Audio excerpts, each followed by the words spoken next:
Well, there's no end in sight to Washington-Moscow tensions over Ukraine. U.S. President Joe Biden reiterates his country's support for Ukraine in case of any Russian invasion on the country. According to the White House press secretary, Biden made the pledge during a phone call with his Ukrainian counterpart, Volodymyr Zelensky. The U.S. president said Washington and its allies would, quote, respond decisively if Russia moves to invade Ukraine.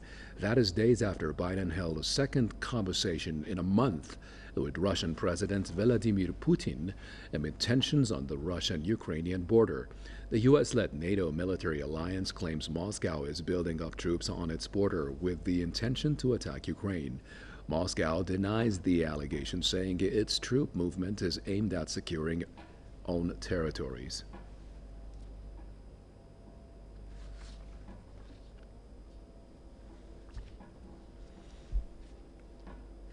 On that story, I'm going to bring in Mr. Jason Androe. He's a political commentator who joins us via Skype out of Niagara Falls, where time is just past 9 p.m. Many thanks for joining this broadcast, Mr. Androe. Tell me what you think about the piece that I just read. Do you see a serious threat really brewing here, or is it, at least for now, a war of words?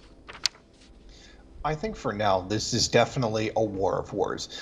Essentially, what we have is a situation where there are areas of Ukraine that have decided to split off. Once there was what is essentially a Nazi coup inside of the country and fascists took power, these two areas, which are predominantly Russian, did decide to break off. They had a vote to rejoin Russia, to separate, etc.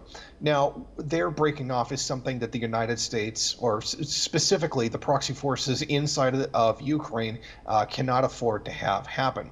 So essentially, we have a situation where these break-off provinces have requested Russian help because they are also ethnic Russians to defend them in case they get invaded. So the Russian forces are about 200 kilometers from the border with Ukraine, while the United States is seeing this as a justification to send NATO forces into the country.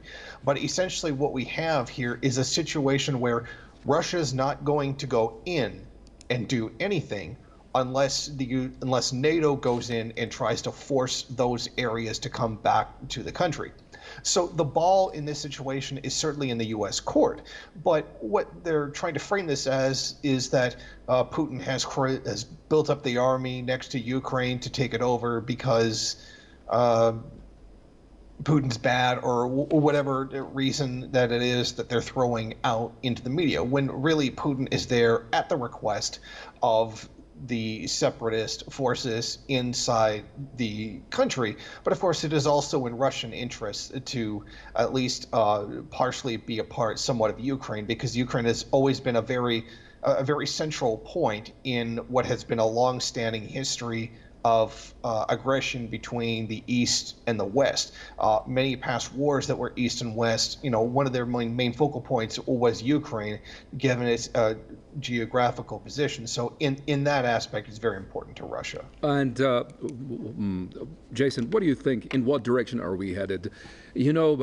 Sometimes it more and more reminds me of what happened in Georgia about 10 years ago.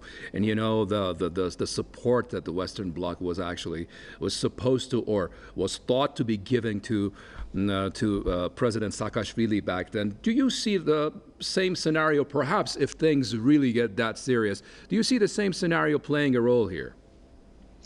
I think this could, like any military buildup, can explode into something much greater and very, very costly in terms of money and human lives. But at this time, it's really a question of whether or not the United States is going to make a move, because Russia doesn't need to make one. So I think that it's in the U.S. The ball's in the U.S. court in order to decide where this is going to go. next. I think that there possibly is a diplomatic solution. Simply acknowledge that these places have broken off and they're no longer a part of a part of Ukraine. They have chosen to leave after all. So there is a very much a diplomatic, peaceful solution to this situation. But I think it relies on how much the U.S. is willing to put out in terms of effort to undermine Russian influence in the area. And that's a question that remains to be seen. Exactly. Many, many thanks. That's Mr. Jason Andrew, a political commentator out of Niagara Falls. I really appreciate your time.